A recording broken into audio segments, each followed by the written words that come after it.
Hi, I'm Mimi from Living Well Kitchen, and today I am making bacon wrapped tater tots. They're tater tots wrapped in bacon, and they're amazing. You only need 5 ingredients. You can use regular tater tot, or you can use cauliflower tater tot. Start by mixing equal parts of ketchup and mustard together in a bowl. Add the black pepper and stir together. Cut your bacon into pieces that are at least 3 to 4 inches long and about ½ an inch wide, so they can wrap around your tater tot at least one time. Now it's time to start wrapping them tots.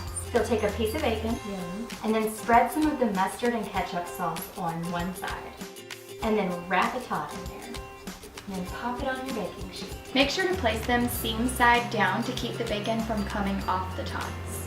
Then transfer to a preheated oven and bake. These are best served immediately after cooking. For the full recipe, visit Living Well Kitchen, and if you enjoyed this video, please like and share.